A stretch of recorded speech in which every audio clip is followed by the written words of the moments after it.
and the principles that you want we as young people.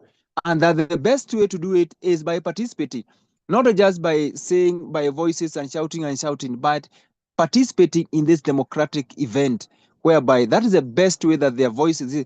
This is the leader, as Madam Joyce has said, that this is the leader that I can give my voice. I have the qualities of the leader that I can sacrifice and give my voice to speak on my behalf, to protect me and to bring my ideas and my opinions on the table. And by that, it is first way and the best way to participate and to reclaim their voice is by participating in the democratic processes that we have in our country, one of them being the 14 process. Thank you very much, Father. Well said. At the beginning of your conversation, I realized you used the words young people feel left out, young people feel their voices are kind of muzzled, young people feel that they, other people might feel. And I was like, okay, so we are learning skills, we are learning these life skills that allows us to take our place as the shareholders, to be able to bring forth our voice. I liked that at the end of it all, you used the word reclaiming their space, making their voices heard. And then you also talked about values and principles. From where I sit, I know 68% of our population in Kenya is made up of the youth, meaning that if the youth stop feeling, but they develop through empowering themselves through the course that is being offered by e-learning solution, empower themselves so that they bring out their voice, they reclaim their space, and they let us realize they have values and they can be able to take leadership. I'm sure that they have the numbers. So, Dennis, you're a young person, but I would like to bring in a big thorn in our flesh as a country and as a people. The issue of the carrot of integrity, the issue of national values, the issue of accountability, and how this directly influences young people into participation, whether it is in employment, whether it is in their civic duty, or whether into entrepreneurship. Over to you, Dennis.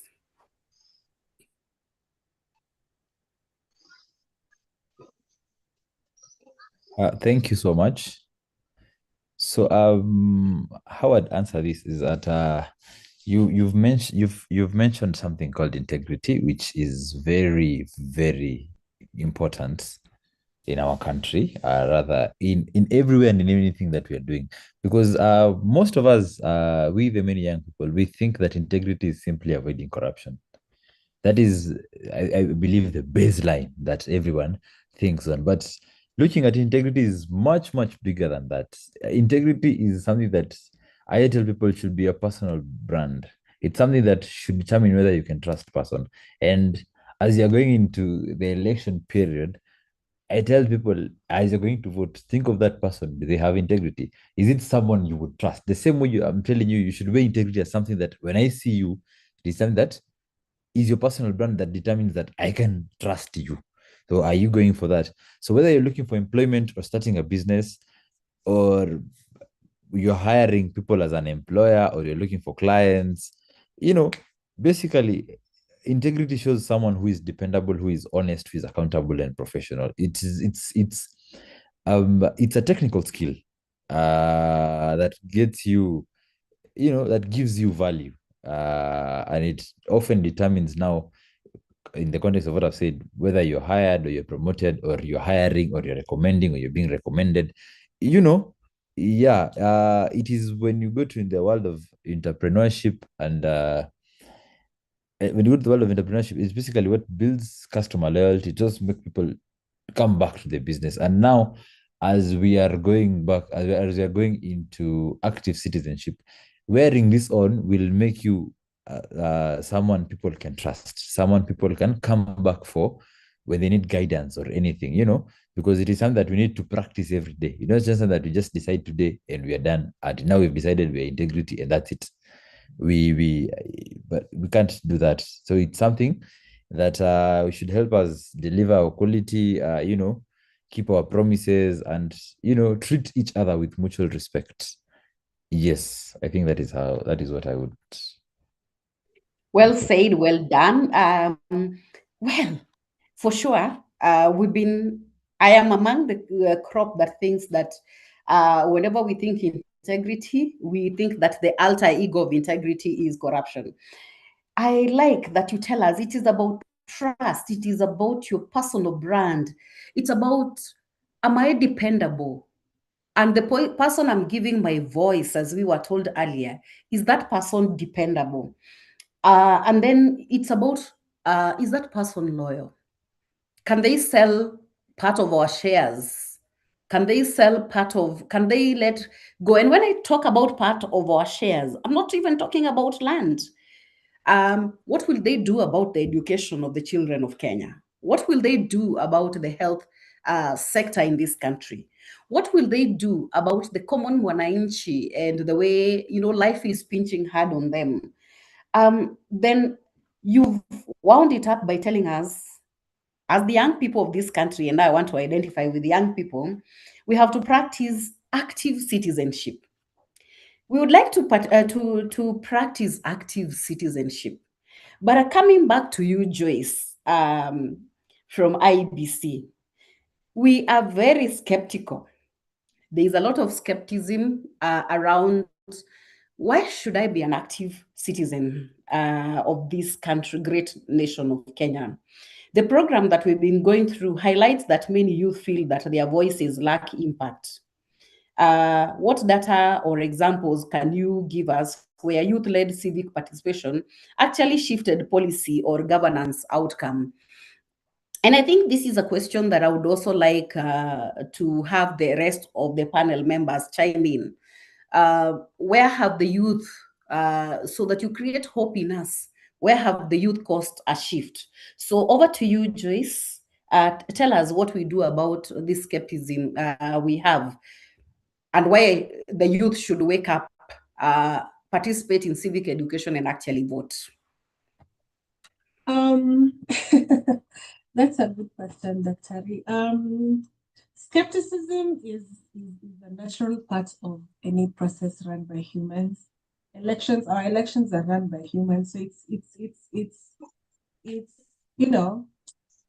very normal for people to be skeptical, especially given the things that as a country we have gone through in the past. But I'd say beyond skepticism, and I would say, okay, I'll give you an example of what we are doing with our elections.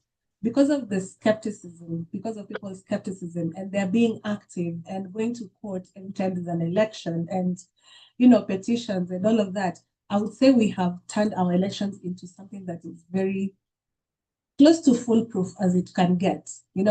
It's very difficult to rig elections, borderline impossible right now. And that is that has been a result of the skepticism we've experienced from Kenyans and from politicians, which is a very good thing. So I would say beyond the skepticism, there's a skepticism, but then don't stay skeptical and then not do anything about it. For example, when it comes to elections, closer to elections will be accredited observers, So if you are very skeptical of the process, step number one would be to apply to be an observer, to be accredited as an observer. That way you get to see what you do, you see the process from the beginning to the end. You can be a long-term observer, you can be a short-term observer. If you're a long-term observer, you have a whole year. During this 1 year, you can observe everything we do, anything we do within this 1 year, right? You can observe voter registration. You can observe literally everything up to and including the election and the declaration of results. So I would say skepticism is good, but don't just be skeptical. Don't let your skepticism affect, stop you from being an active citizen. Let your skepticism push you into being active. So if you are skeptical about how your funds are being used, you have the freedom of, you have Article 30, is it 35, right to information, right to access to information. Ask questions, write to whoever is whoever is involved, ask questions, make sure, follow up, make sure that you get the answer that you need.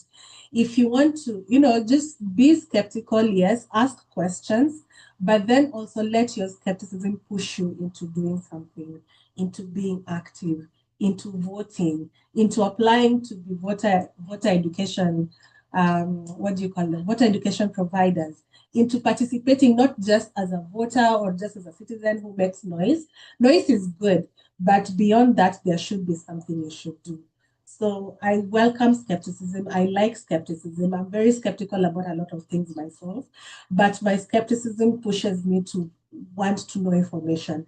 I will not settle until I get the answers I'm looking for. So let's also do that when it comes to our processes, all our the elections and all other processes in this country, in the government and everything else. Write to people, visit offices, ask questions, make sure you get the information you need. Do not rest until until you feel your spirit is sated, so to speak. Thank you so much, Joyce. I will still be pushing this dialogue of skepticism to the rest of the panelists, because one of the things maybe it easily sells is that there is no need of waking up, participating in the dialogues of whatever is happening in the country, and finally casting your vote. We've been told we have room to be observers. If you're so skeptical, then enroll and be an observer so that you can know what is happening.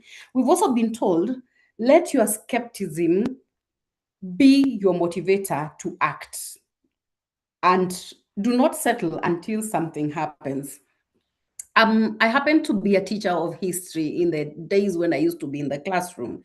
And history is wonderful because you get to learn about great men and women who held onto that thin thread when everybody was almost giving up. And I look at Kenya in the state of emergency. Somebody dared. Somebody was like, what if we go out there and die? But there were 1, 2, 3, 4, a few people, just a few counted, who dared face the white man, who dared raise their voices. And that is why today we say, oh, Kenya is an independent state. We celebrate we got self-governance. I can give very many other examples. I'm trying to remember of those movies that the young Kenyans that you are in the house, you've watched, but I know you've watched many war movies where there is that one soldier who is left at the battlefield and they have to light this fire until somebody comes to, like identifies them and saves them. And finally, we have that voila moment where we say, finally, he has made it through to the other side. We can't stand and just watch. So, Wakili, Jackie, what do we do with skepticism? How do we address it? I know I'm throwing you into the deep end, but I know you are a great mind. Yes, I think just bouncing off what my fellow panelists have said, as skepticism should be, yes, it should be a motivator, and it should also be a motivator in holding our leaders accountable. You see, it just doesn't stop at, yes, you have woken up, you have voted, you have asked questions. If you've asked those questions and you feel like something is not right, you see, now that's where our courts come into place. Our high courts have a division specific for constitutional petitions. Anything you feel that is not right, that your rights have been violated in some way, be it now the right to like now when we're doing elections, you'll always see election petitions held exclusively by the Supreme Court, because the Supreme Court is the court that interprets the Constitution. And so our court rooms are always open. It is not, you can just literally just walk into court and be helped by advocates and litigants within the courtrooms to file your petitions and your claims on what you feel that has been violated in such a scenario. Yeah, I think for me, I'd probably go the court way because that is what I know. But I'll also ask my fellow panelists to dive in. So, Dennis, you've been invited into the conversation around skepticism. What would the youth do with this feeling of we can't change much? Do you think we have the opportunity to change? Remember, we are shareholders, and shareholders have voting rights to change a company. So, what do we do with this other voice, the dissenting voice that says, "Mm-mm, we are doomed. We are not going to change. We are fixed into this." Dennis, your thoughts? My thoughts on see this voice, I am someone who loves and embraces this voice very much because it is a voice that makes me look at things a second and a third time. You know, something that I'd have